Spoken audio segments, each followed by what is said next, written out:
First, I welcome all of the Berklee performance of the day. We have a very special treat for all of you.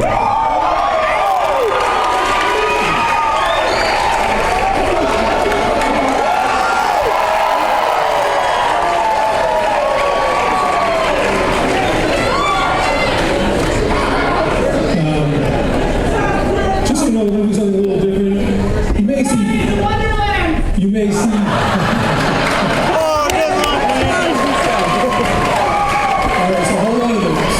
Let me get through the mic thing and then we'll get started. So you'll see flyers that run college around from videocasts from Los Angeles. And you'll say, what is that about? What that's about is that we have an LA office and we do clinics from Los Angeles to Boston, sometimes from Boston to Los Angeles. So right now we're going to introduce you to Peter Gordon and Terry Bucker in Los Angeles.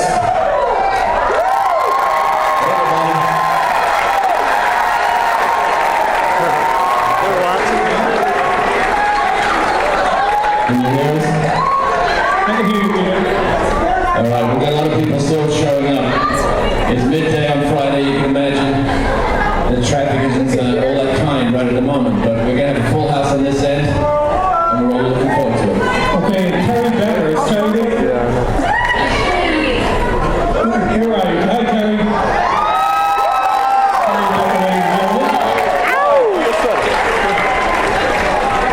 Terry is the person who...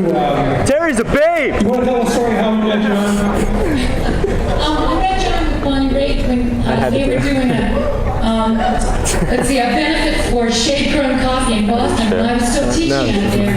And then I ran into John, strangely enough, in a hair salon out in Los Angeles.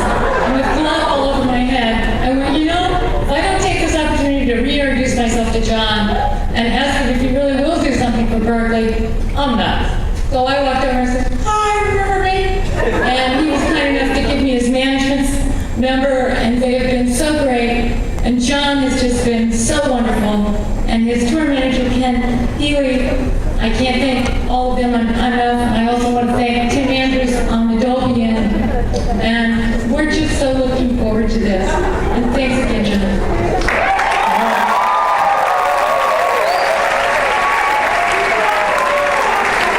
So let's get it done, all right?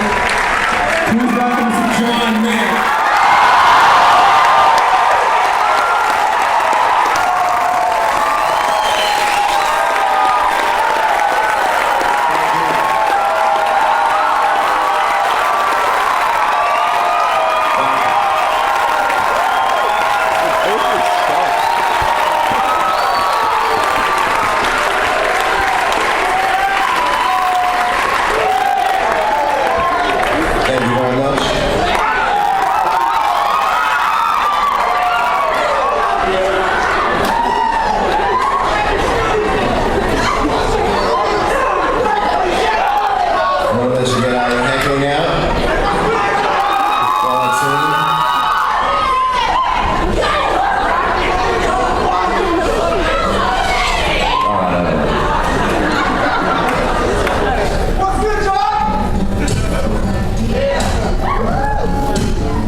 thinking for a long time as to how I was going to approach giving advice to people who, I'm sure you guys are by default, are smarter than most people you know, and there's a burden to that. We'll get to that later. But I gotta tell you, I think most of the advice that I could give you is advice that's kind of personal to me. And there's a few things I should start out by saying that I don't think are personal, I think are universal. Number one, I don't think that you have to walk around with a pad for the contacts and the connections. I think it's very overrated, especially now. I don't think the connections that you make now really have anything to do with much. I don't think this is not a matchmaking program. So whatever you just use those little notepads or something else. Write lyrics up, because people that you meet, they should know you as a friend. And I should tell you that that's how most of connections are made, is friendship, you know. Most people will do for their friends, not for their connections. So I think that's rule number one. Another thing that I feel is really universal is there is no discovery period. Like, I'm sorry to tell you, but there's no moment where you get discovered. This is not. A lot of that's a lie. I don't know where it came from, getting signed on the spot. Never happened. It just doesn't happen. Someone may say to somebody, I want to see you Monday morning. That might be their form of sign on the spot. But if you're looking for the day where someone's going to come up to you and go, you, I already like you. There's something about it. It's just not going to happen. It's not going to happen, you know? What will happen is that every day that you play is today. And what you're going to try to do is make that better than yesterday. And if you really love what you're doing, you're not going to think about a week from now. And that's why you're here. Your friends may have picked up a guitar or a bass at the same time you did, but they couldn't hack it. Not because their hands didn't work, but because they couldn't take the lineage of it. Couldn't take knowing that it was going to take a long time to learn something. And the reason you're here is because you liked going, wow, that's a G chord. You know, and I was as thrilled as I was to learn a G chord as I am now to play with Buddy Guy or Eric Clapton. It's the same level of impressiveness to me. And I'm having a baby boy. No, I'm not. Those are things you should clap for. You should always clap for Eric Clapton and having a baby boy.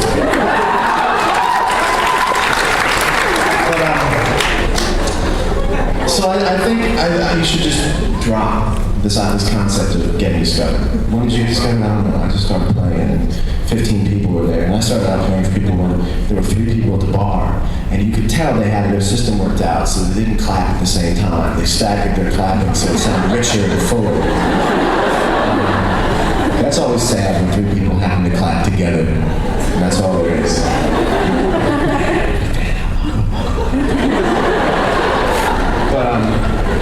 If you play because you love it, it'll just happen. You build your universe one song at a time, and you meet people and you know what? Just hang around the people who are good to you. Don't hang around the people who might be able to get you somewhere, because in the end, it'll get you nowhere. So the people you're good, just be good, you know, good to people. And those, I think, are the main 2 things that I would just kind of tell everybody. That, yeah, you could make a case for, well, that's you, but those 2 things are big, you know. And then, by the way, how many people here are here for the first time? Like, you guys are freshmen? A lot of you freshmen here? So, I know exactly how you're feeling. Like, you strap your wings on now because you get to do 24 hours a day when you've been fighting to maybe 90 minutes a day, or 2.5 hours a day. But that's okay. But if you're like me, you asked a lot of people before you came here who went. And anytime you found someone who had gone, you just wanted to pull them down and sit down and go, okay, give me half an hour. I mean, anybody who went to Berklee was the answer. Like, I gotta talk to this person. And if you're like me, half the people you talked to said go for it, and the other half said don't go for it. And so you're here because you made the decision, not because there was a consensus, because it's about even the people you talk to. So people go, yeah, it's great. But that's just based on their own experience, because some of those people who say it wasn't great, they're on the phone with their girlfriend all day having arguments, while other people are making the most of it, you know? So, you know, everyone's got something like that, right? Yeah, everyone's got that roommate. You can make this whatever you want to make it, you know? But what's happening out there that's not happening? But I figured out what Berklee's all about, I'm gonna tell you.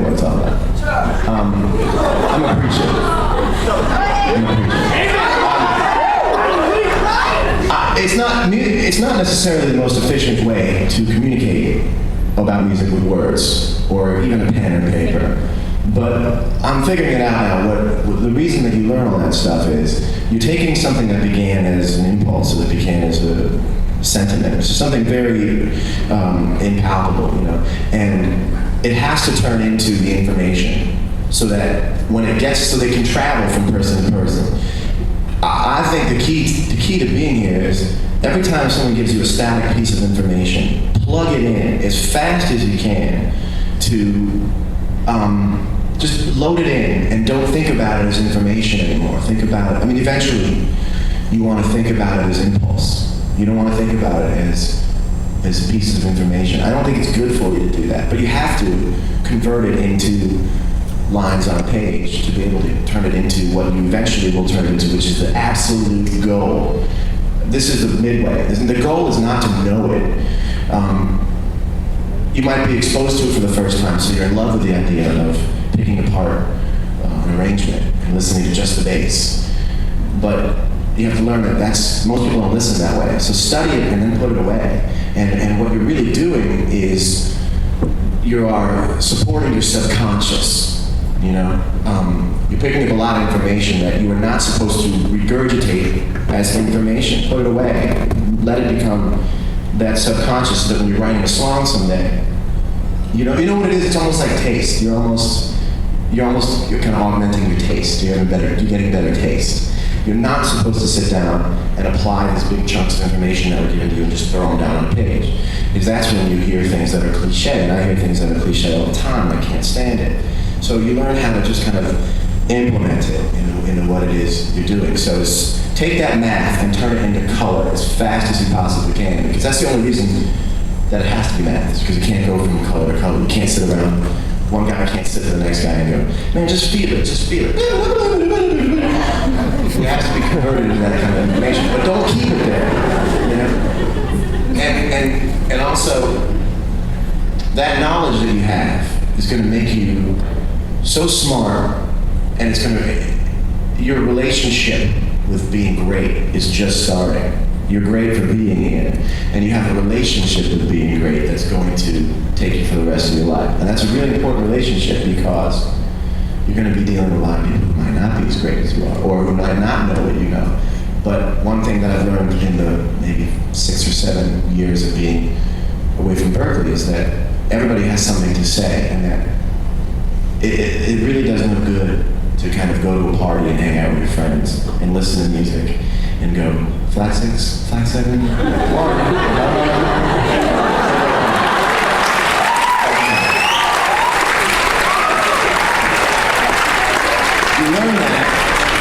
You learn that so that it's a vehicle to getting someplace else, where you stop thinking about it like flat 6, flat 7, 1. You think about it like, that is something that I would do that would be triumphant. Give a key, it's like, that's just a triumphant thing. I don't think about it. We don't think about it like that anymore.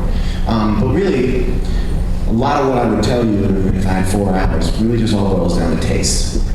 Why do some people better than other people? Why do some people write songs that aren't as good? It's taste. It's like what people's tastes are, where they want to go when they get to a fork in the road in a song. And what you're doing now, hopefully, is taking all that information and just having better taste, having better style, Like, I don't really believe at all in rhyme schemes. I think it's a bunch of bullshit. I think A, B, B, A, X, it doesn't matter. It doesn't matter. And there are some songs that are on my record that I turned in for songwriting projects that got red ink all over them because the rhyme schemes didn't match. And for a while I was like, this doesn't make any sense to me, but it does, because at least I think in terms of rhyme schemes now, And so you're really just feeding your subconscious. So when you get to it, and you've got to keep a track, a listing of cliches. There are so many, 85% of most things are cliches, and the only way that you are ever going to get noticed is to keep a really great list, more than making a list of what it is you should do. Very few people that you're going to see, you're going to say to yourself, I got to do that. 1 out of a million, you're going to go, I got to do that too. Most of the time, you're going to say, I'm not going to do that. I can play you cliches right now. I'll play you cliches. I'll play you cliches. Have you ever heard this one?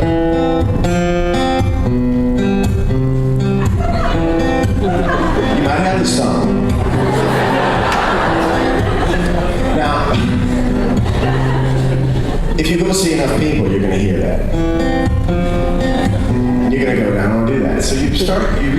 try to form your tastes, you know? And, you know, there's, I want to kill myself.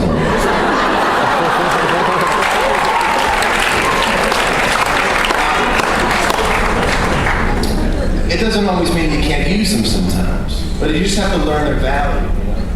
Just go, when you go to see shows, you know, you just stare at these guys and just take notes on what not to do, you know? That's just the way you do it. It's subtractive. It's not additive. You pull away what it is you don't want to be, and you find out at the end of the day that's who you are, you know? I didn't want to solo in all my songs. Probably 12 to 14 people are sitting in the seat that I sat in here where I slept while there were guys going,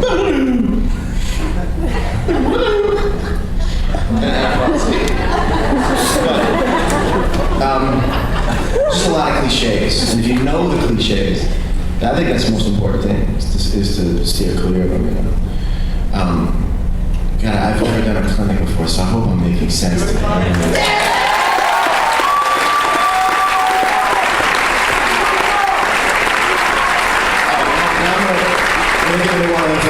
I'll play another song for you just to keep it interesting. I want to talk for a second in terms of the power, where you put the power.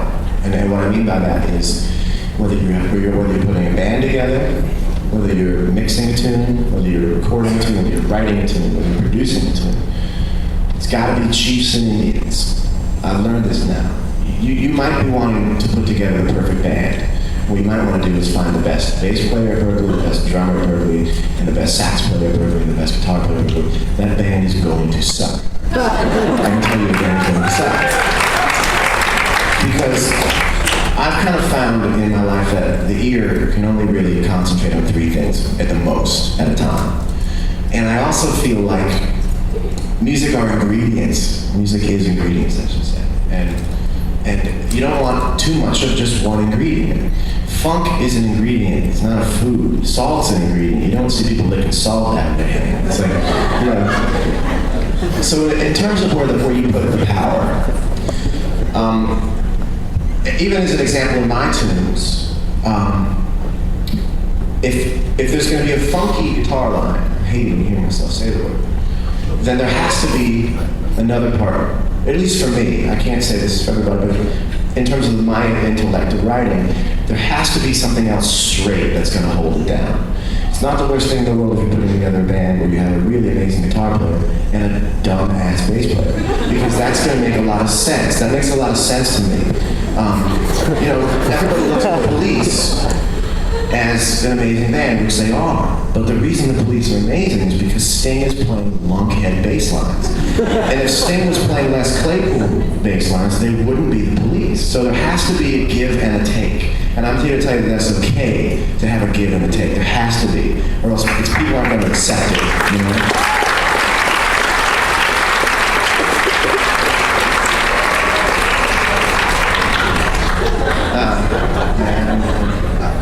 So I was talking about where you put the power, and if you're going to make a mix, then something's got to sit in the back of it. You know, I hear a lot of mix. I remember being in Berklee and doing sessions and hearing everything up.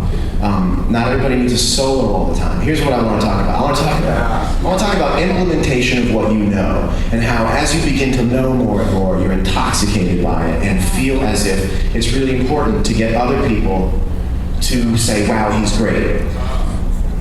People saying, wow, he's great is absolutely, or she's great, is absolutely secondary.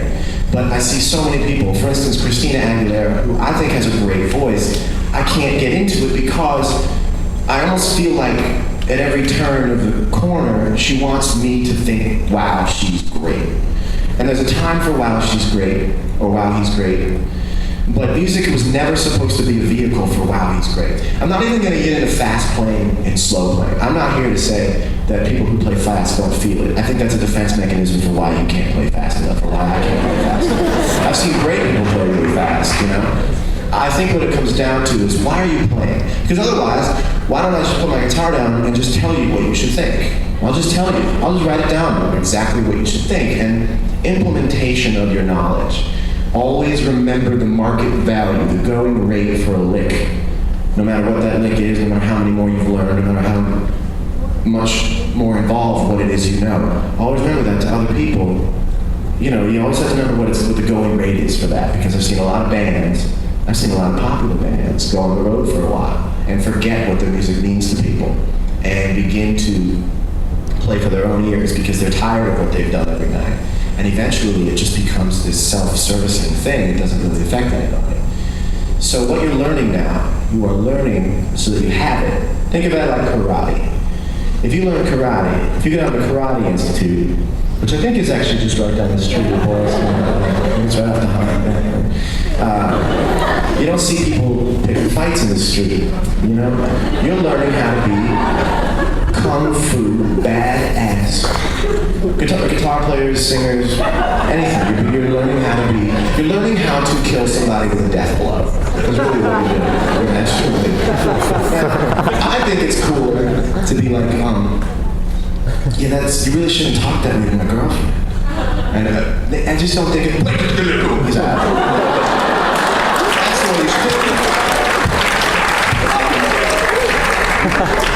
it. So what you're learning the ability, and the person who is going to be the best musician in this room is the person who's going to be able to keep a running count of what it is they've got going on and when to move it over to putting it in the song. You might not play your best lick for people for 5 years if you're listening to the song. Believe me, I got some cool stuff at home that no one's ever heard yet because it wasn't right to put in the song. Yeah. So you have to learn that the song is what is going to make people come up to you at the end of your show and say, thank you. Thank you. Like, I can't tell you how bad my week was. Thank you. And that's all you're trying to do. That's the only reason you're here, so you can learn how to make somebody go, thank you. You know, they don't know why. They don't know what scale you're with. They don't know that it got really interesting at that point where the drummer got funny. They don't know it's a time signature. They don't know it's 7/8. They don't know that. You know. So what you're learning to do is convert your language into people saying, that made me feel wonderful, or that made me want to get up and dance. But it doesn't matter to anybody else what a mixolydian is, or what a Dorian is. A Dorian, I think, is that car from Back to the Future. I don't know for sure. What's going to matter is the choices that you make in every song. You know, it's about choices. That's all it is. When you get to the end of your first verse, you got a choice. You know, there's a lot of choices that you have. So I guess I'll play another song. Playing drums. Mark that down, Ken. It's the only second time anyone's ever said that.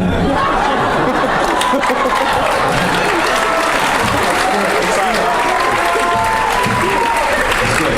It's a song that I wrote in my hotel room about a year and a half ago, and I missed all my press that day. When you have a song coming out, everything else stops. You have a song coming out, stay there. That's another tip. If you got a song coming out, stay there. Miss your class, already passed. Because it comes out so rarely. If you find it lining up, don't move, just keep writing. And so this is a song that I didn't leave the house until I was done with. It's called Daughters.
got to be somebody's baby.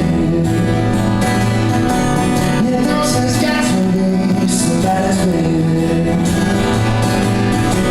You know she must be somebody's baby. But she's alright.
Space in it. It's very round. It resolves. Everything resolves. And so, you know, like people ask me how long is 4 minutes too long for a song? I don't know. How good is the song? I mean, if you can get it done in 4 minutes and it's clean, you know, I don't like dead space in the song. I like, you know, I was in the shower and this was on the radio and I was like, let me listen to this song for a minute. And let me get into this. And the thing about it is if you can get to your second verse and have really spent that like very little fuel to get there, that is like efficient and economical. Like for me, that's what I want to get to. I want to find a way to have a song go by and have people actually be able to hear the whole song in their head at once.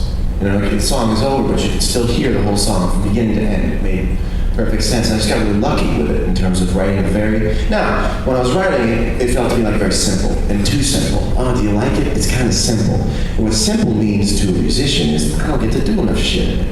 That's really what simple is to a musician. I don't get to do enough stuff in it. But it's the simple, and that tune for people really makes me say thank you. Going back to like, I'm moved by that, thank you. So if it only takes that much, that's how much you use for that song. That's how much you use. That's all. Step on the gas, get where you're going. It's efficient. You know, they didn't break a sweat. And also going back to implementing the skills that you learn. You know, the second verse of that song, I'm not doing this so you know, showing it up in your face, but there are, you know, there's some bassline stuff that I wrote actually on an 8-string guitar. So I was playing it at bass strings and guitar strings on it. So it's got this.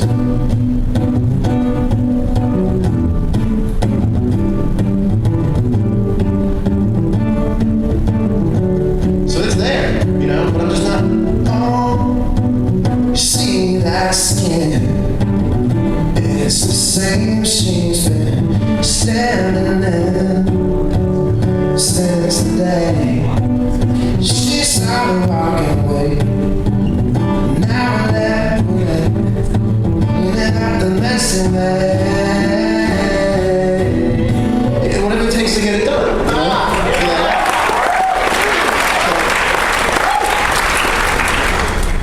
And I have to do that because this is starting to kill. You know, it's too much. And that brings me to my next thing I want you to think about from now on all the time. Yeah, think about hooks. You need a hook. You gotta have a hook. If song doesn't hook, you know, song. You know, unless you want to write a different kind of. I guess I should probably disclaim this by saying I'm talking about writing songs for a lot of people to listen to at the same time. You know, and I guess you could call that pop music, which would be popular music. But I'm writing music that I'm trying to hit as many people with one shot as I can. So you might be into something completely different, where there's always an audience for it, but I should disclaim and say that I'm talking about reaching as many people. I don't even mean that in a passive aggressive way. I mean trying to be mainstream. That's all I've ever wanted to do, is turn as many heads as I could with one thing. So I want to talk to you about events, because events are as important as hooks are. An event could be a drum fill, an event could be a vocal thing, and without them, songs are very, very linear. And people really pull events. I mean, think about the most not even the most famous, but the ones that come to mind the easiest are always maybe the lyrics that are the strangest in a song. But they're always the ones that you remember. You might not even remember the name of the song. You just remember that's the song that has a Chicken Cherry Cola reference in it. Or a song, I don't know what the title of the Put My Tender Heart in a Blender song is, but I know that because that's an event. Wanna put my tender heart in a... That's an event, you know? And you start thinking in terms of events, you start writing much more interesting music. If I had gone back to verse 2 and read, oh, you see that skin, it flattens it out. It's very plainer. It's very, you know, it just, you know, eventually go, okay, I'm getting it. So the more events, just think about, like, when I first wrote No Such Thing, which was, I wanna run from the halls of high school, I wanna scream at the top of my lungs. That really was the way the chorus was going to be for a very long time. And it's incredibly different than, I wanna run through the halls of high school, I wanna scream at the top of my lungs. That's an event, everyone goes, oh, that. And so now you're getting more bang for your buck, and it doesn't always have to be something everybody notices at first, but it's those events that allow somebody just turning on the radio to go, oh, that's, you know, that's the second verse, and I know the bridge is about to come up because there's something happening there. It's a vocal thing, it's a guitar thing, it's a, you know, in the 90s it was, those were the, that was the event in the 90s, you know? And now, in the event this year, the event this decade is, that's like instant event, and it's like very disingenuous, but it works. It gets in people's heads, you know? Like, you can take a song that's really not that exciting, and as long as you go like, oh, oh, oh, oh, everyone goes, that's a great sing-along. It's not really that great a sing-along, it's just a very interesting little event that happens.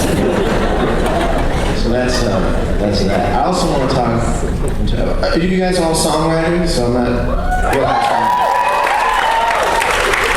want to talk about something that people don't really think about. I think, first of all, I don't think lyrics matter as much as you think I think they do.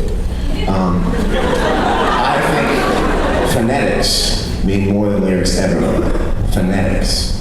How the words sound. There's people who write, I've seen some amazing lyric writers. I've heard some people write lyrics that were incredibly clever, incredibly descriptive, and incredibly moving lyrics, but set to music in a way that I didn't remember. I couldn't sing it back again. And it's phonetics that I think is the first rule of lyric writing more than anything else. I would rather have a song that didn't make any sense sound really good rolling off the tongue and have something that had a song full of really cool little turns of the word that people could be like, ah, that's smart thinking. I'd rather, I know those are the hit songs. It's not a hit song. Hit songs have words that sound great to sing along.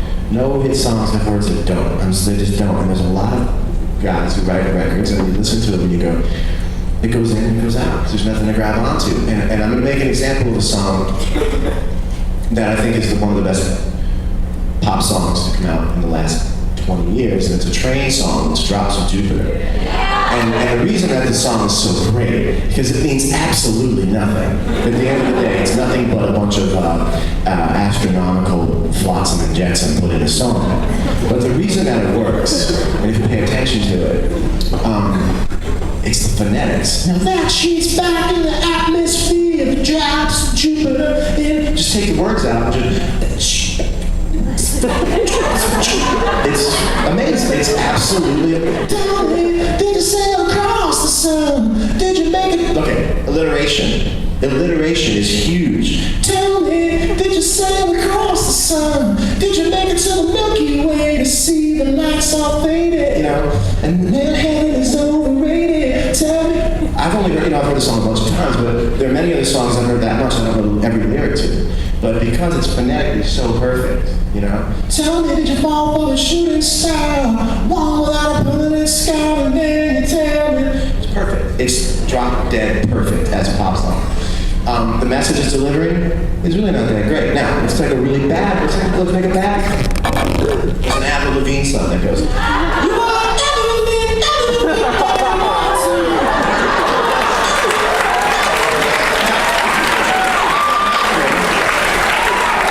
you know, because she also had, why you gotta go make things so complicated? It's perfect.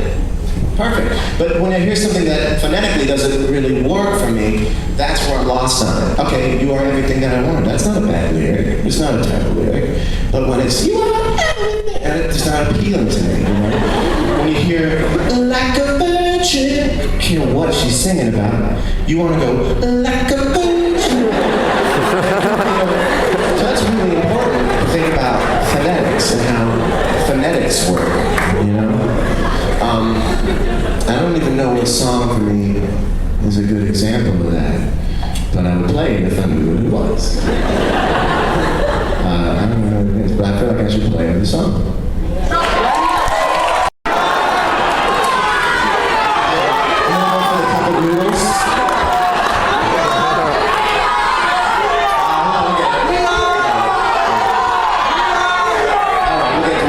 I'll do that. I'll do all that stuff.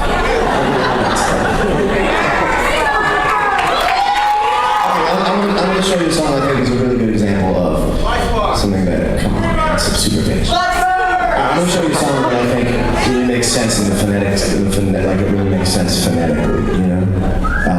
Which is why people kind of remember it. Even though the title is the most unmemorable thing I've ever written in my life, and it's no such thing.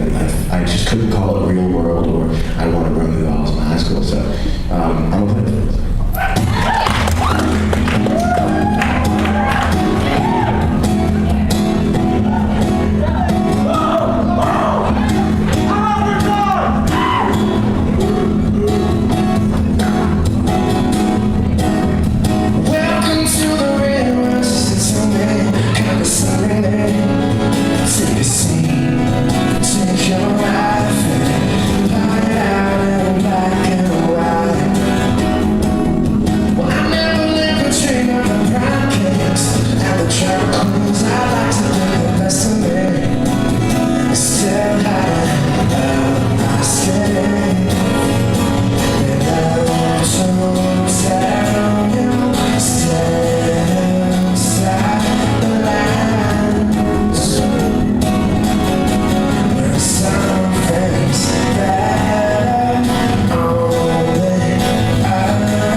I'm talking about stage performance for a second. All of you have gone, or most of you are probably looking forward to performing.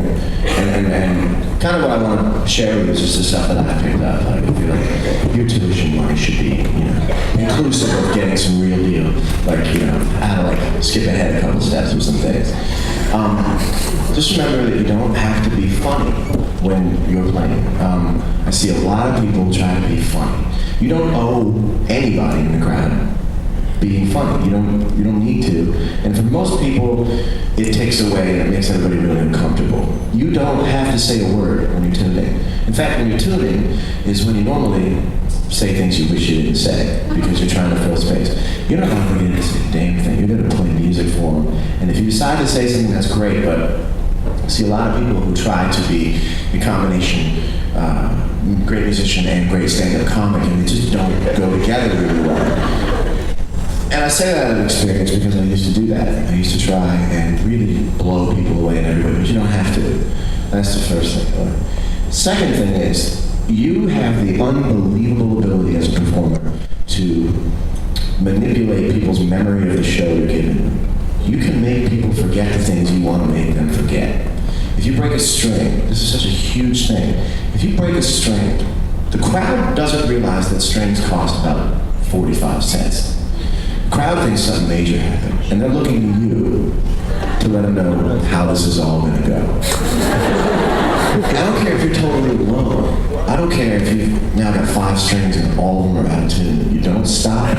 You don't show any defeat, because that's actually secondary to what people are there for, which is to watch you bring them across the bridge to someplace else.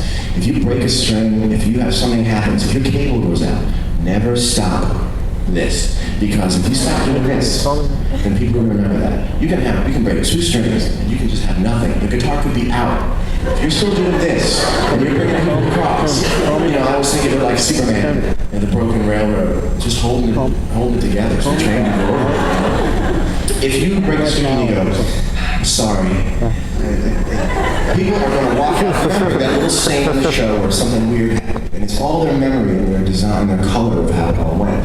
You have the unbelievable ability to affect people's memories of your show. You can give them a better show than you actually gave them. And unfortunately, this is somehow a new trend that you can really make people think that you're kicking their ass when you really actually not. And that is the joy of stage performance, is that you can actually be having the worst night of your life. But if you sell it to somebody and you're playing, you're going, not really saying it's, I want to go home, I want to go home. You have that unbelievable, you're a magician at that point. You can bring people to places. You have that ability, and number 1 rule, never for anything ever apologize on stage, ever. For anything whatsoever. I don't care what happens. You never say I'm sorry. It's like sex. Never say I'm sorry.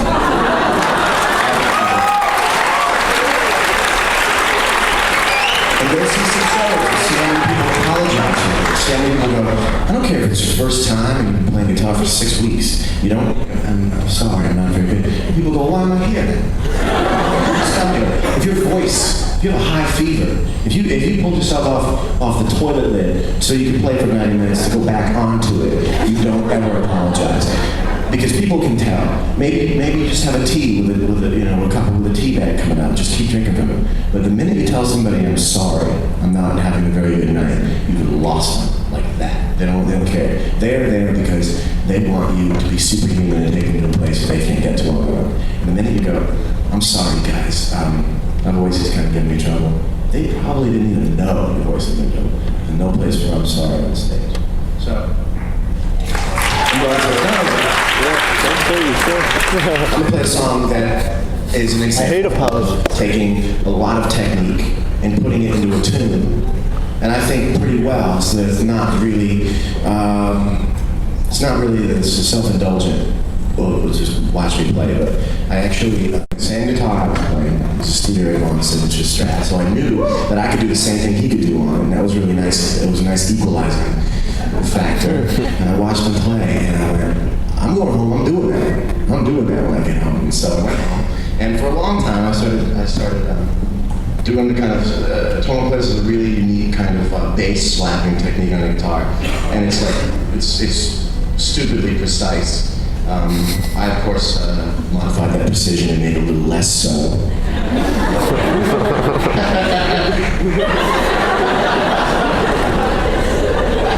I want to show you how when it's right and the song works, and you can base a song around it, you can also give people some stuff, you know. So it came off from this.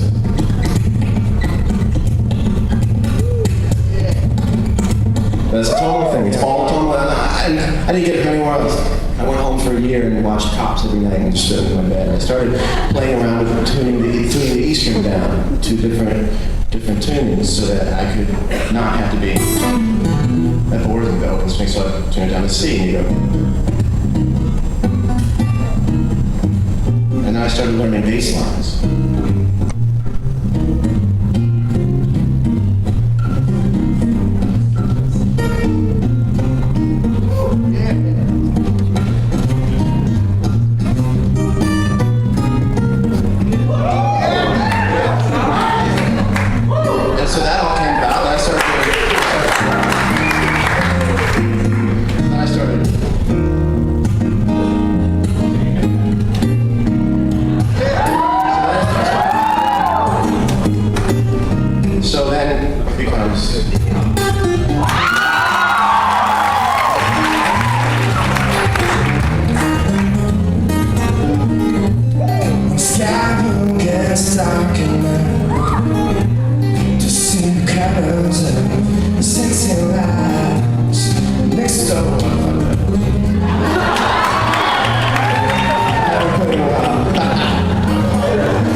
She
I guess it's about an hour in, so I should take some questions because that's where it's really at. Find out what is he got. So I don't know who the power that is or that be. Who is the power that be? Who makes that happen? I'll just keep playing. Okay. We have some microphones here, so if anybody wants to come over to the microphones, you're welcome to walk over there. That way everybody can sort of hear, they can hear you in LA too, so we would appreciate that. How are you? These are my R&B class. And my question is, on your song, Something's Missing, the album Heavier Things, you obviously are talking about something missing, but you're kind of big because something is missing, so I wanted to know, have you figured it out yet, what that something is? No, it's a feeling.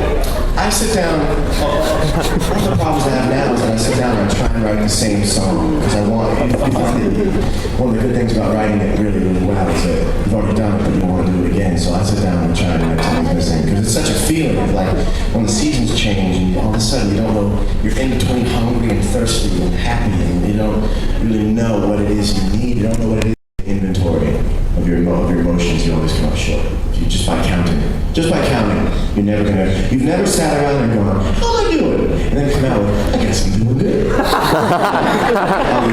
You always come out with what you're not really sure of or what you don't have going on. So I kind of stopped looking so much, and I think that the thing that people don't do enough is give themselves slack. Cut yourself a lot of slack. All the time, whether it's with music or anything. Cut yourself a generous portion of slack, and all of a sudden you find that you're not really freaking out about freaking out, you're just plain freaking out. And that's okay. But thank you.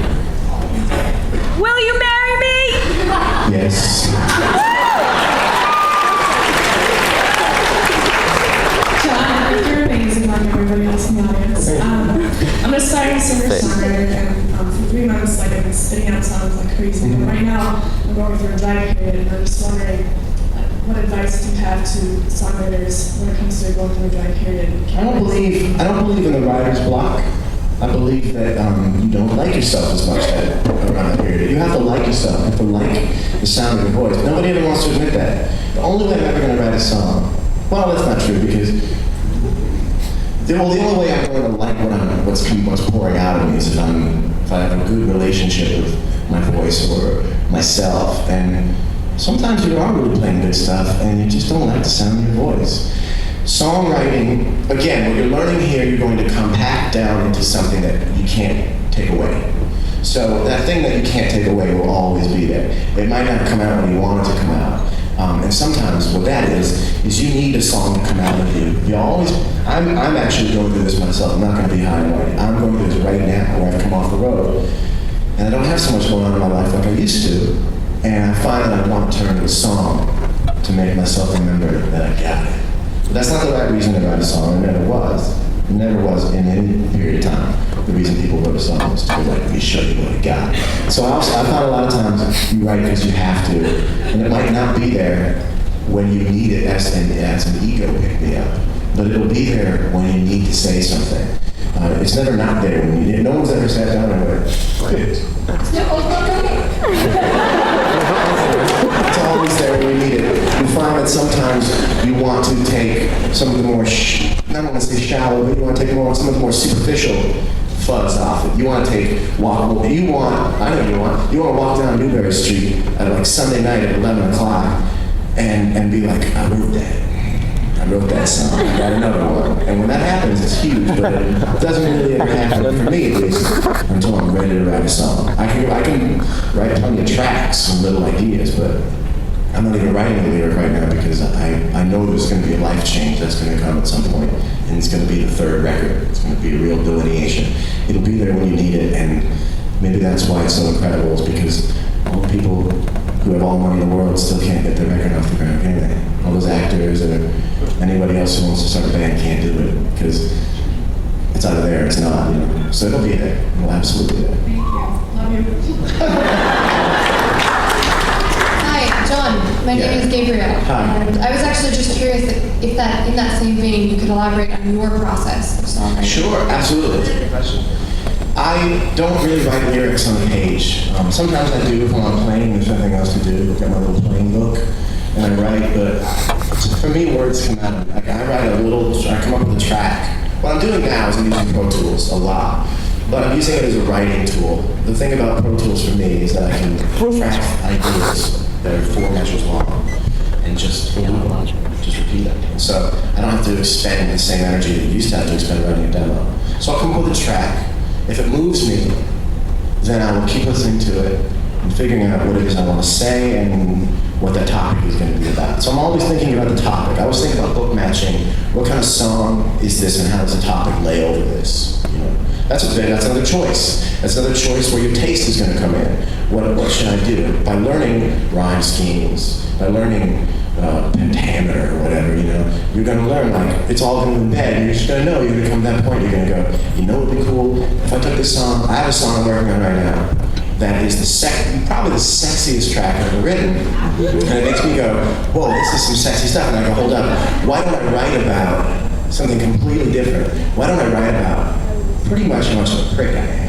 And then explain to a woman in that song that you shouldn't want to be with her. And so all of a sudden now it's really complex thing. So you have a song that's like, and it's like, I don't trust myself with loving you. It's just coming out and showing people like, you don't want any of this right now. So I'm always thinking about what I'm going to match up. But then when it comes time to write lyrics, I'll be honest to God, I haven't written lyrics down in a really long time, but I Pro Tools everything, and I just keep singing. And there's a spot you can get to if you're really honest with yourself, you're really ready.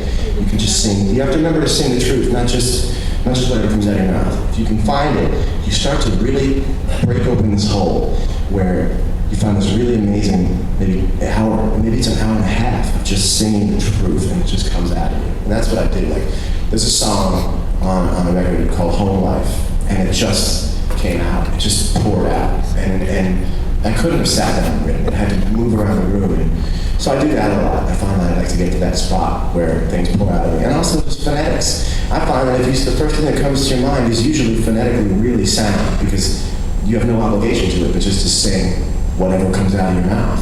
So if it's, when I wrote the song, I'll show you the thing. It was,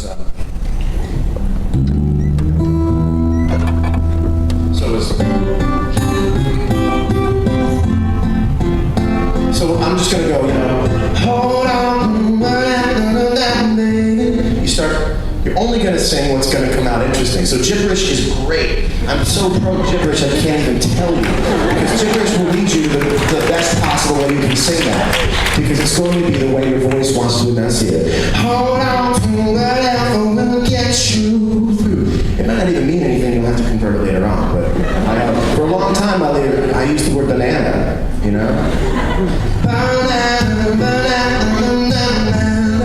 So I'm just gonna until you get it going and snowballs. Dude, I'm missing class. What time is it? 4. Hi. By the way, you in the back, you're not even gonna get to ask me a question. Like, you're cool with that. I like it. Stick to it. Hi, my name is Angela. It's nice to speak with you. Nice to meet you. I was just wondering, as a musician, I'm always challenged, and I always feel like I'm never getting anywhere. But I was wondering, as a professional musician, your challenges. What has been your biggest challenge that you've overcome, and what did you learn from it? How did you overcome it? Wow, that's a great question. Biggest challenge that I've ever.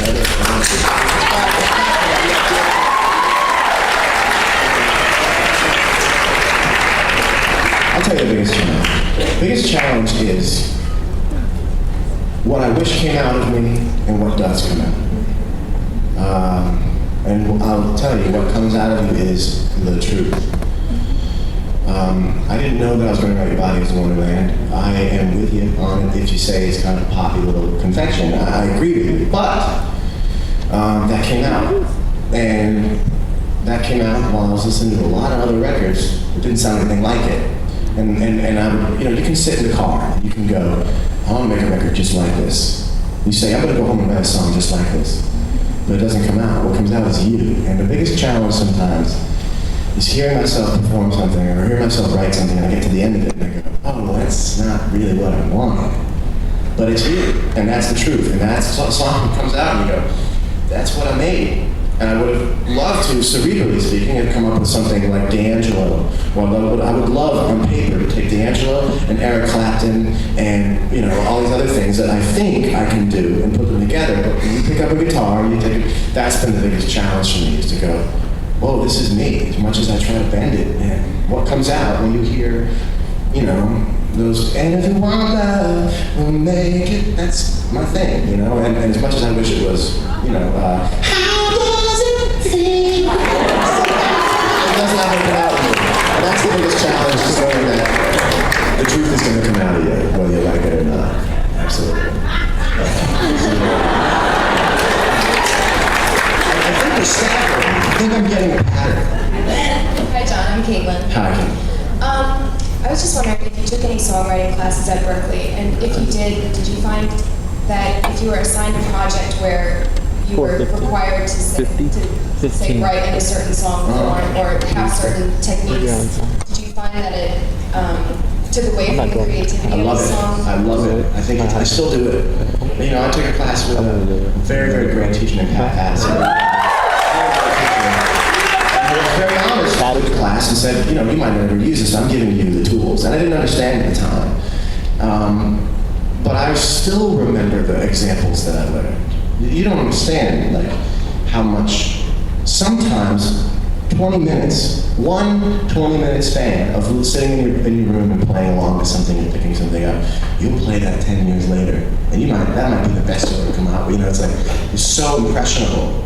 I can still play little things on the guitar that I learned in 5 minutes at Berklee, So I learned a lot of stuff in that class in terms of just, again, how to approach things, what kind of taste should I have? Just think about rhyming schemes. Is this funny sounding? Is this weird?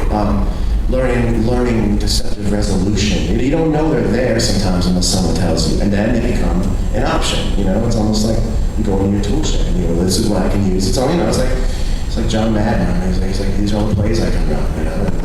The more plays you learn to run, the more you have when you sit down and you go, how do I take this idea and get it to somewhere else? So I really appreciate it, and I still read that book. I got that book in the tank of my toilet, and writing better lyrics. It's great. Yeah, I don't believe me. I'm on a guitar. It's weird. Every time I pick it up, it's amazing. It's a little early, but I'm not going to complain. If someone comes at you and says, from Mark, I'm making a guitar, don't argue. Just say, make it perfect. Hi. My name is Janella. Hi. I just had a question. You talked a lot about tastes and how people have different tastes. Mm-hmm. And it seems like every musician that does something of their own, probably at least 95% of the people aren't going to like it. And how do you deal with being an artist, more when you were starting out and a whole bunch of people were just going to say you suck because they don't like that kind of thing? Well, I don't think that I started out playing it and I always found somebody who got into it. I think really what it comes down to is, well, do you like your stuff? When you're done writing your stuff, do you go, wow, this is really something, I'm going to go take a walk and just enjoy myself after doing it? Oh, well then, Even then I wouldn't show it to anybody else. You wouldn't what? I wouldn't show it to anybody else if I didn't like it. But have you ever written something that was amazing? Yeah. That you thought was amazing? Right. You really moved you on, I can't believe that came out of me. I'm enjoying myself in a whole new way. Yeah. Really with writing songs, it's like splitting yourself in half and turning around and looking at yourself going, that's not bad. From that point on, it's not in your hands. From that point on, the question is what you like well calibrated to what other people like? There will always be an audience for you, for anybody. There's always going to be somebody you're going to reach. You're always going to get a fan letter from somebody. You don't know who it's going to be. It might be less than you thought, but somebody is always going to be drawn to somebody. Question is, how well calibrated is what you like? People always ask me, do you write with your audience in mind? No, but I've just learned pretty early on that things that I like are very round, complete, colorful, melodic things that other people seem to pick up on. So I think as long as you're writing stuff that you really like, then you shouldn't have to worry about anything. The rest is in the stars in terms of who else likes it too, you know? That's really what it comes down to. That's what makes people mainstream, and people sell a gold record, and people sell 5 million records, and some people play in Cambridge for 40 people. But it's no less important. It's just really a matter of who's lining up with what you're putting out, you know? Hi. Yo. I'm Adrian. As a songwriter and somebody who's starting to perform a lot, I find that you get a lot of people's opinions. Everybody telling you what you should do and shouldn't do. And I just recorded an album, and there were a lot of cooks in the kitchen during that process. And I was wondering, your first album was very acoustic and very simple and very upfront and kind of raw. And then your second album seemed very produced, and you were saying how the ear couldn't hear more than 3 instruments at once. So I was wondering, if somebody's going on to record something else, if that was an effect from so many people being on top of it. That's a great question. Production. Some people say overproduced. You know, I didn't mean it in that. No, I know, but it makes me think. I want to talk about it. I recorded my first record because I was playing shows, and there were about as many people as were in this first kind of queue of seats. And I went, I gotta give them something, because they're not cheering at the beginning of the song. They like what they hear, but it's like there's no memory card in. You know, it's like a camera with no memory card. It's going, you know, you can see it through the screen, but they're not taking it home and doing anything with it. So I recorded a record acoustic, I should say. By default, there's always going to be a lot of people who like the sound of a guy on guitar. That is an absolute preference for a lot of people. My preference as a musician at this age in my life, to hear how guitar sits against another guitar, or how it sits against a vocal. I mean, that to me is production. I always wonder what people mean by overproduction. Sometimes people go, well, your first record, no, I'm not from you, some people say, your first record was acoustic and I love it, your next record was so overproduced. Well, do you know production? Can you tell me what a 250 millisecond delay is? Can you tell me what an AMS delay is? Can you tell me what an Eventide delay is? Can you tell me what a Fairchild compressor is? Well, then how can you tell me what overproduction is? I don't know what overproduction is, you know? I think what people really mean is, I can't hear you. That's what they really mean. I can't hear you. When I heard you playing an acoustic guitar, it was me and you. And I heard you, like I heard where you, I could see you sitting in the chair playing guitar. And then the record came out and your voice was up here. And there was a whole bunch of guitars over here, but I can't see you anymore. I think that's what people mean, and that's always going to be the challenge in recording a record, and producing a record, to make people still be able to see you. You know, I think, I'll be honest with you, I think Heavier Things was a little bit of a diversion from that, and I've learned a lot from it as to what happens when people can't see you anymore through the speaker. And they can't say that's you on the chair with an acoustic guitar. You know, you gotta be able, I think people just want to see and have a relationship with the artist, especially if they begin in the acoustic realm, which is so personal. But there's almost a little bit of separation anxiety when you go, where's my guy that was singing me to sleep every night? Now he's got a band, he's got a harmonica, it's like, I didn't buy any of this. But it's a trust issue, you know, it's a really trust issue. You have to trust that I'm trying to do it, you know. Did it have anything to do with having to put out a second album quicker than the first? Because that's, yeah. Totally. Sorry, I know I'm supposed to only ask one. No. There are some songs on Heavier Things that I believe in my heart. Maybe the world's never going to think. I think they're half-baked. I think they're still chewy in the center, you know. But I really, really wanted to put a record out in a timely fashion, because what happens is people, we're going to 5 o'clock. I don't care. Oh, we're going to 5.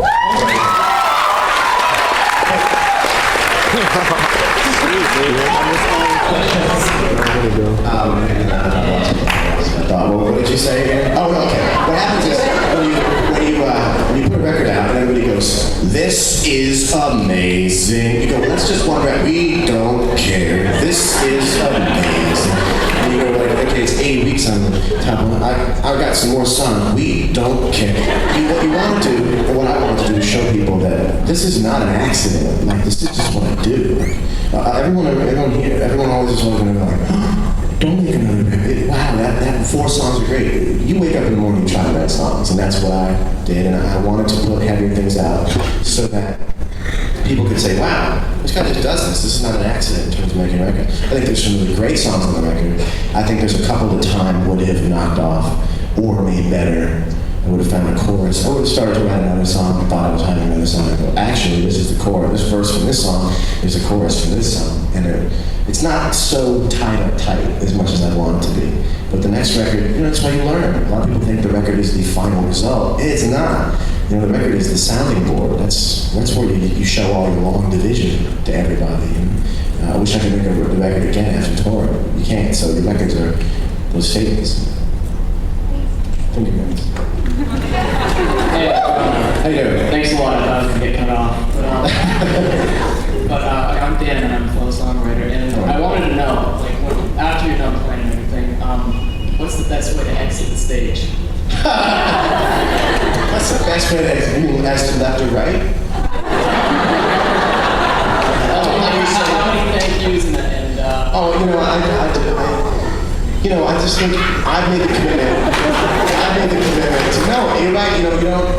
Those are one of those things that you have to figure out on your own. For me, I think I've made a commitment to really be connected with people. I don't get on stage and go like, how y'all doing? And back there I was like, I'll come out and be like, I accidentally fell asleep, let's rock. So I just think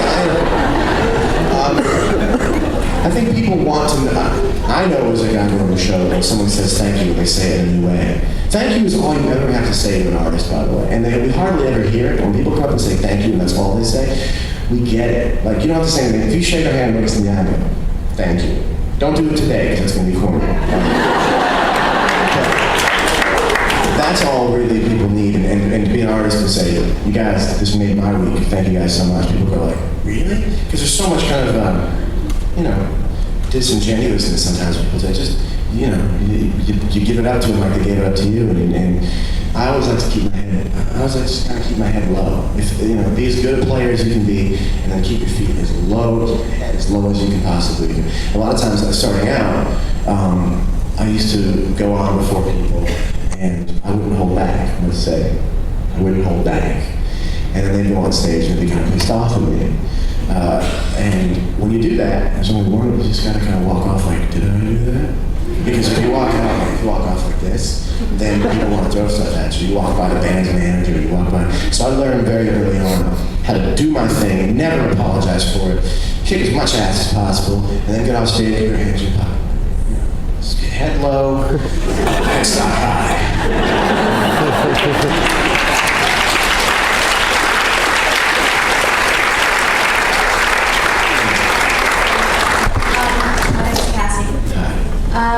I wanted to know, judging by all of the songs that I've heard by you, your lyrics are really inspiring, especially to me as a songwriter.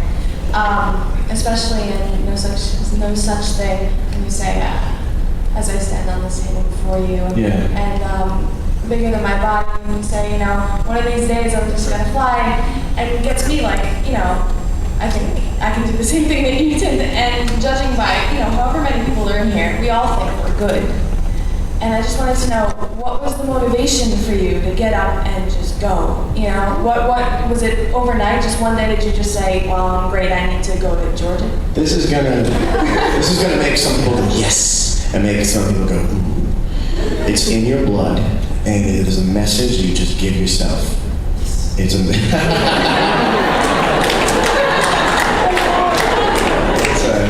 just in your blood, It's like, it happens before you know it, and you just take the end, you just take from it, you just go, oh, I think that the odds are so far stacked against you, you have to be in your blood to go through it. And you have a lot of people standing in front of you going, don't go in there. I tried when I was 22. It didn't work, and you gotta go, well, I'm 22 now, it's my shot, get the hell out of the way. It's a right we all have.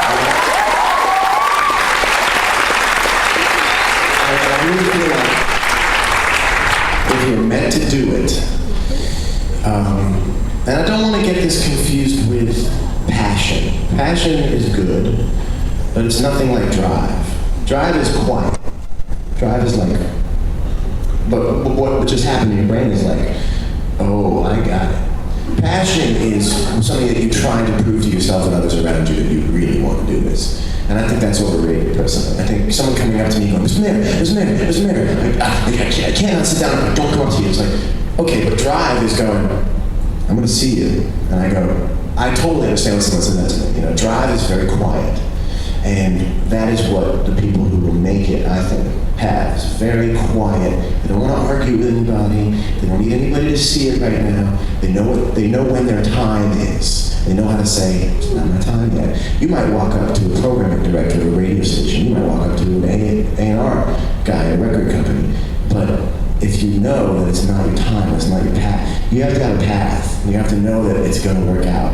And I think that's in your blood or it's not. If I look back on the things that I've done, I have no idea. I mean, it's the scariest thing to go from Boston. I'm going to go to Atlanta now. I'm going to live with my friend and his parents. I'm going to live in the basement. It's like, what brings me to the basement? What brings me to riding permanent shotgun in my friend's car? What brings me to loading videotape? It's dry and it's quiet. And then you just take the order. Oh, it says leave. And you leave. And you go on to the next thing, you know?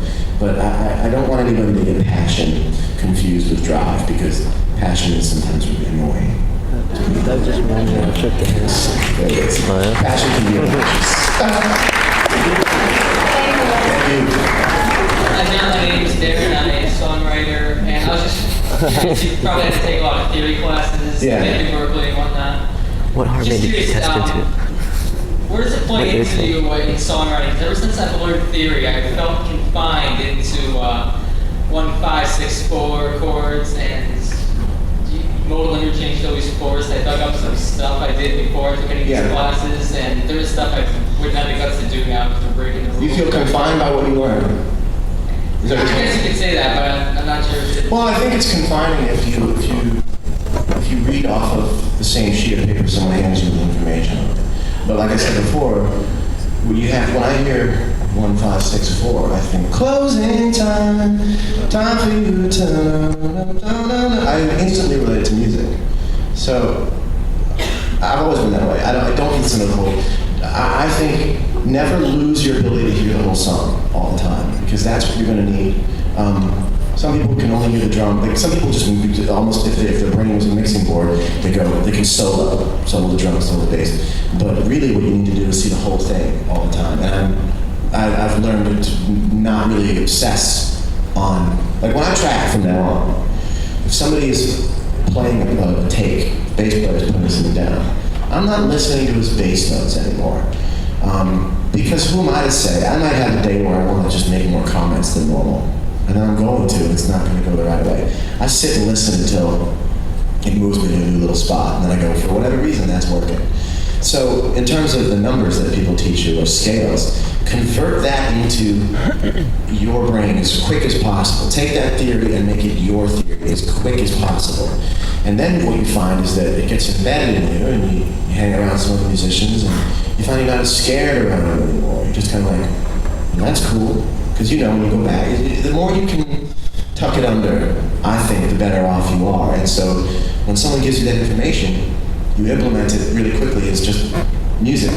And then you find that it sits with the rest of the other stuff you came up with before, and there's no real, doesn't have any special preference for the stuff you learned at Berklee. It's just more stuff, you know? So take those numbers and go listen to songs and figure out what songs those, what things those do to people. Or what, like 1, 5, 6, I know exactly what that does. I know what it does. I know how to use it. I know where it's at. I know when I want to and when I don't. You know, and that's where you're trying to get to. It's not so much reciting it, it's digging your feet in and making it happen just out of nowhere whenever you want to. You know? Thank you. It's the guy that cracks up. Hey, I'm Allie.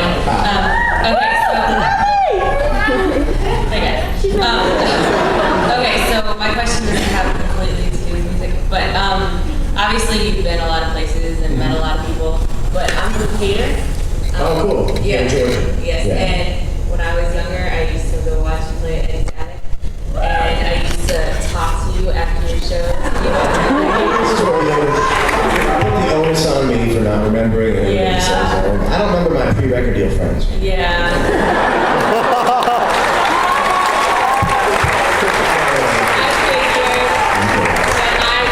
I figured we just used to like one time we emailed you and we were like, hey, how do you remember us? Because we were in middle school and we were late. That's amazing. You were in middle school at the time. Yeah, no, we were in like 8th grade now. Yeah.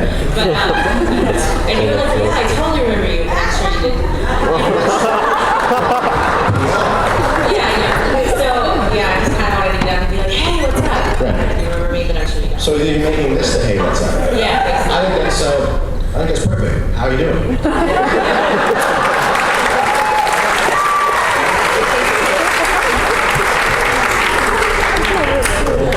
I'm Darren.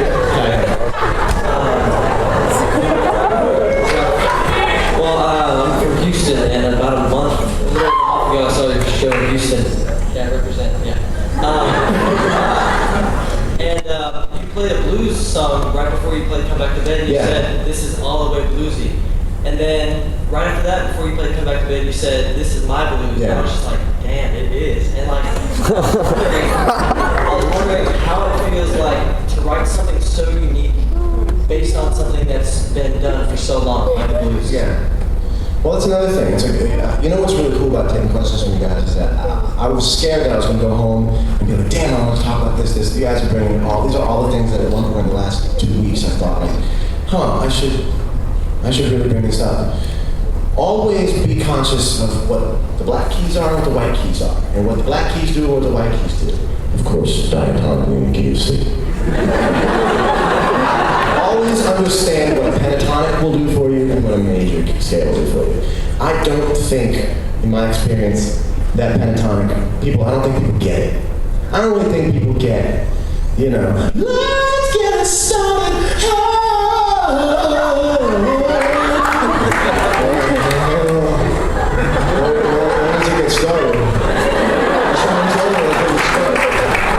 There's a time for it. There's a time when you go, like I always thought the Black Crowes were really good, giving you a melody and then going into like a riff. But so where I'm trying to find the perfect fusion of pop and blues is give people that feeling. The 6/8 thing. But what happens is you give people 6/8 and then you give them melody. And that's what I'm still experimenting with. How do I sing melodically over blues structures and Come Back to Bed, which I'll make sure that I play because I want to play for you. You'll kind of see how it is in a 6/8 and it is kind of a blues thing, but I don't think people, and that's what I'm thinking about, are people in the car or whatever. I don't think that riffing really stays with people. And sometimes I hear a lot of riffing, a lot of all that pentatonic stuff, and you need that's when people go, that's when I'm like, So you go, you're like,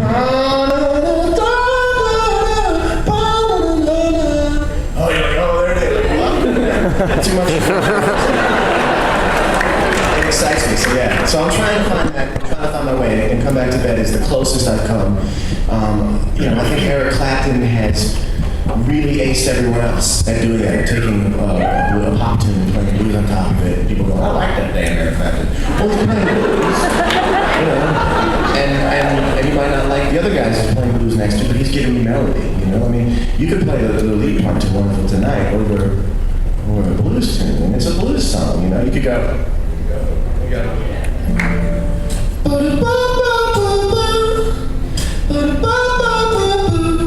And it's like, it doesn't do it for me, So, that guitar's really out of tune. It's in Canadian tune, But yeah, I'm trying to get it going on.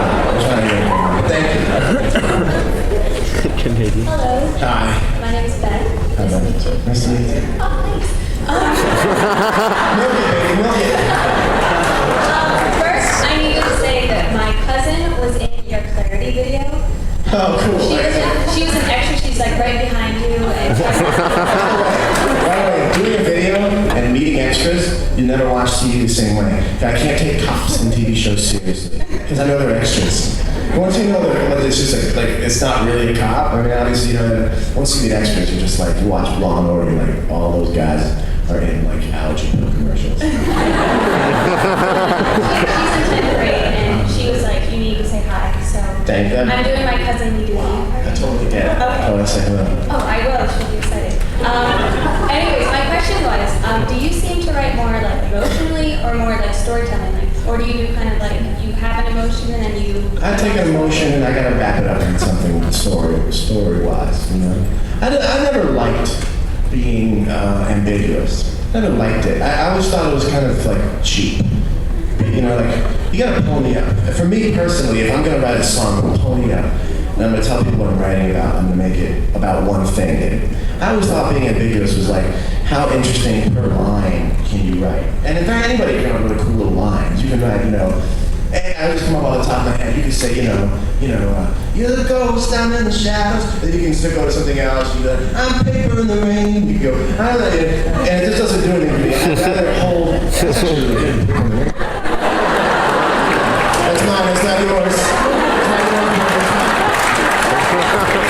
But I always find like with something like Daughters, people know what I'm talking about, and I don't want to leave any interpretation. Here are the lyrics. Here's what I'm trying to say. Because the only reason I started writing lyrics in the first place was for people to understand what I wanted to say about things. So it's easier. It's certainly easier to write, stuff that's kind of what my dad would call gobbledygook, which is just kind of interesting imagery. But if you can hold to a topic, then people really, really get moved by it. Another thing too about writing, I always find that the more you can carry over an idea in 2 lines, it's really interesting. Give it room, the more the payoff's going to be. So I'm always definitely writing to try and take an emotion and bring it across to someone by way of an experience. Because I just think writing about pure emotion is going to get a lot of drowning and if you can bring people a memory or an image of doing something that would be indicative of that. Like, I always like the idea of never describe your setting, describe the things in your setting, Like, I never want to say it's cold, I want to say there's fog on the glass. You know what I mean? Like, that's all I want to, because you don't have a lot of words in the song. So I'd rather do that. And tell you, why don't you call up yourself and we'll talk for a while? Okay. Let me go this way. Hello, John. My name is Billy. How are you? Very well, man. One question. As a human being, I believe you might or must experience like stress, nervousness, tension, stuff like that. What kind of things do you do like to relax in order to write, or do you write better under pressure? Like, how do you manage your stress? Stuff like that. Writing for me, I've never written out of pain. I've never sat. I'm too busy dealing with what I have to deal with to write a song. A lot of people say like songwriting is my therapy. Man, therapy is my therapy. That's my therapy. It's therapy. Songwriting is songwriting. And so I find that even if I am in a situation where I just can't, for me songwriting is joy. Like I said before, I have to be in love with the concept of me singing. Listen to that. What's all that coming out of my mouth? And if I'm in a situation where I can't focus on that, then I don't write. I can write about that when I'm done, when I'm back into my body again, and I'm really fully cranking, but I've never sat down and went like, it's always afterwards. But I always find that the thing in my life that I seek the most is comfort, just comfort, like even just coming back here, I've been to Boston probably 12 times since I left Berklee, but I haven't been back here, and that's really comfortable, so I just look for routine, It's something that I miss when I'm on the road. When I'm in New York, so many times a day, so many little places that happen along the day, like 6 o'clock at night in New York City. It's nothing like 6 o'clock at night anywhere else on a bus or in a venue. 6 o'clock at night in New York City, there's people walking home with their sensible shoes on and their empty Tupperware. They're going to wash out and they're going to go to exercise and the sun's about to dip down. And that's a thing, and that's what makes me feel alive. And I feel like I'm in a vacuum sometimes when I'm on the road, but I cling on to those things. So it's comfort, absolutely. Thank you. Thanks. Are we going to take questions from LA? I'm not getting in trouble if we want to take questions from LA. Or what? Cool. That's actually, thank you, LA. That's very, that's just me.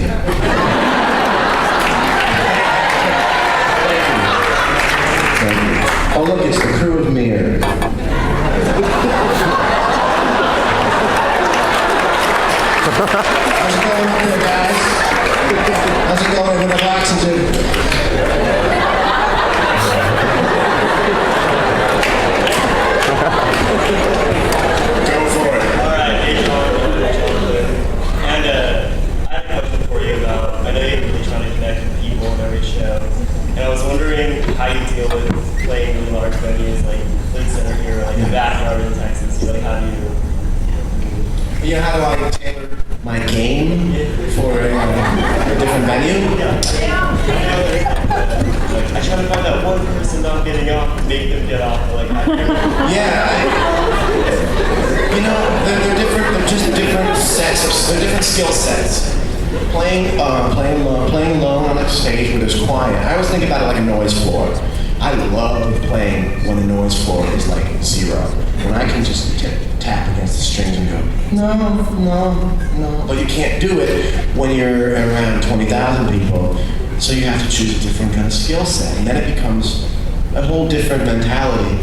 But you know, I've gone to see. I think a show in front of 20,000 people can still be intimate. I do. I think it can be done. I think sound systems are such now. They sound really good at big venues. They sound like small venues. I don't know how much more intimate. I just want to play for as many people as I can play for. So when I look behind. And every night I kind of pull the curtain aside and look out, and my testicles go like, what? Like that. I'm sure that's everybody who wanted to show up that night. And so I'm happy to play for as many people as I can. So a lot of people think that I wouldn't want to play for, I would rather play for a small crowd. You know, selling out is cool. I'd rather not sell out. I'd rather everybody who can get in. Now, hopefully, ideally you sell out and there's like 2 people, but you know, sometimes I couldn't play a club now because there'd be like 600 people outside that couldn't get in, and that might make me feel cool just by looking at a smaller cup and pouring a same amount of water in it. But you know, believe me, I'm gonna go back to clubs someday, and I won't be able to play 20,000 people again, and I'll be happy to do that too. I want to play for whoever wants to show up, but they're a little different. They don't have to be that different. And you play comfortable? Yeah. I might. So I'm gonna start to play some songs now. But let's just take a second for you guys, not for my sake. It's Friday night. Woo! I don't think you guys have another class after this. So hold on to that. That's a good thing, because before you know it, it's going to be Sunday night, and you're going to be watching, Byron Allen at 2 o'clock in the morning. And you're people, you're going, the hell did the weekend go? I mean, you'll understand we get 4 channels, so you're going to be Byron Allen. Hi, John. I'm Angela, and regarding the business aspects of being a performer, how many marketing tools do you think have been imposed on you throughout your career, maybe by your record label or your management, and how do you stay yourself and give your audience the real you every time you perform? Perfect question. Again, I would have been going home and I should have talked about the business side of it. It's perfect. Okay, let me explain to you how a record company works. A record company is made up by a bunch of people, and these people have personalities and hearts, and they go to dinner with you, and they're just people. They're not big, scary cigar chomping guys. They're people, and you have conversations with them. I think before I got signed, I thought of it as a big building. Just a building. I mean, I just think that 550 Madison Avenue, Stony music. Those are people. Some of them are smarter than, some of them are not smarter than. Some of them are funny people, some of them are, they're just guys. And you realize it's very, very, very human. That's the first thing. They're very human. No one's ever made me do something I didn't want to do. You might still be thinking to yourself you never want to compromise. Well, then you're going to fail, because you have to compromise. People say, don't compromise. You're going to go meet with this guy? Don't compromise. You have to compromise. What they really mean is, don't compromise when you don't want to.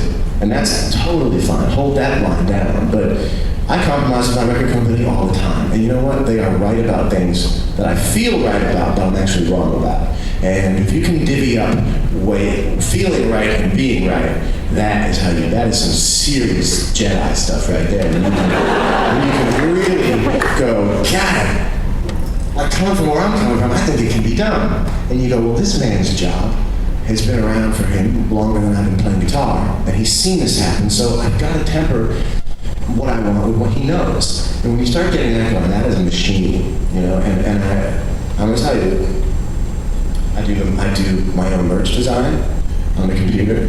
I do album art.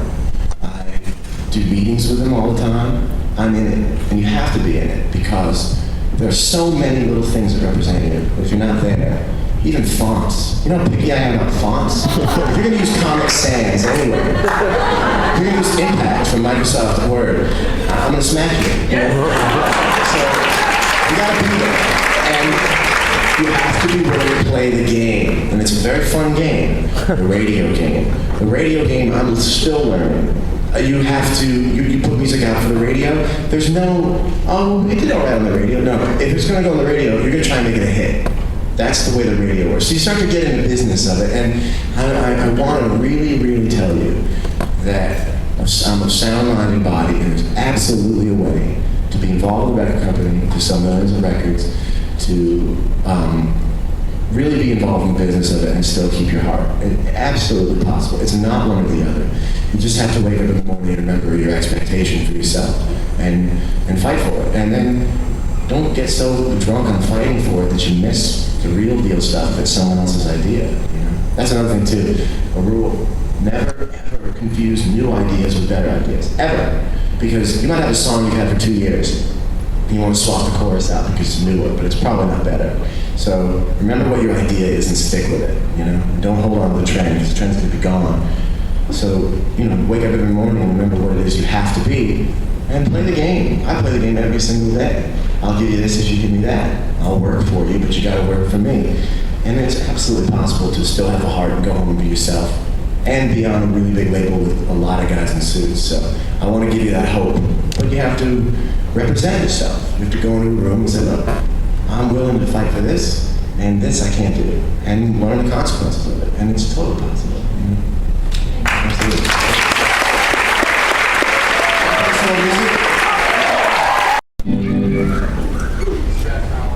Stratford, yeah.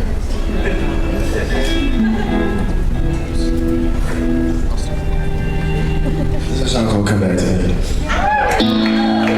Still is the light of your room when you're not inside, and all of your friends, and tell the sweetest storyline. Your person's on the sink, footsteps down the hall. So tell me what I did. I can't find where the moment went wrong at all. You keep me mad in the morning. I take back what I said. Just don't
like I want more.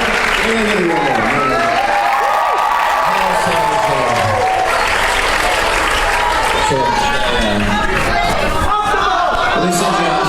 Let me send you out for that.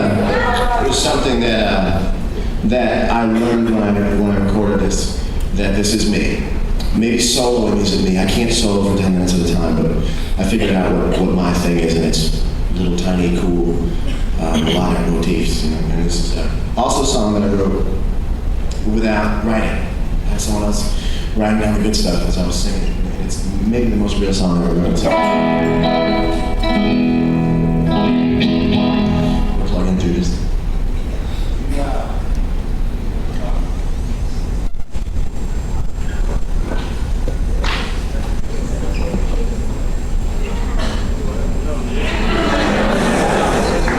Where's the guitar tech? Guitar tech.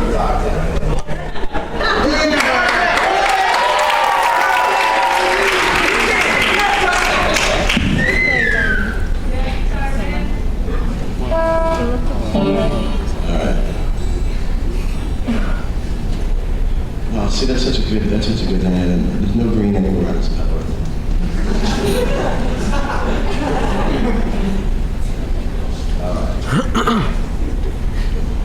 This is a song, I don't know how familiar you are with the last record, but this is the last song on the record. This is an example of writing from a place where you just have to. I didn't know the song was going to come out, but I found that spot where it's like, nobody move, let me just keep doing this, because if I get up, even so much as pee, and it's not going to be there anymore. So it's called Wheel.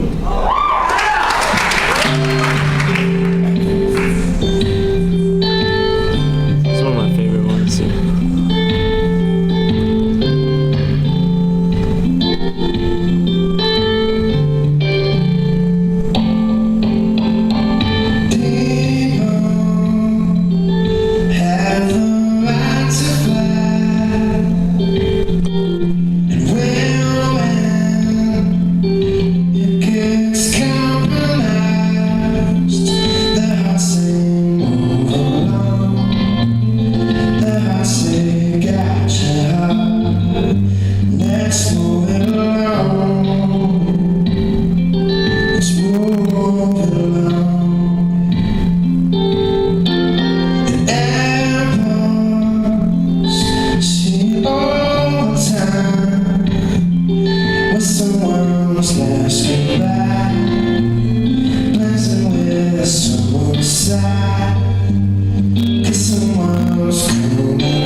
heard you say goodbye while you're playing, by the way. You're thinking about exiting the stage. So I'll say thank you now.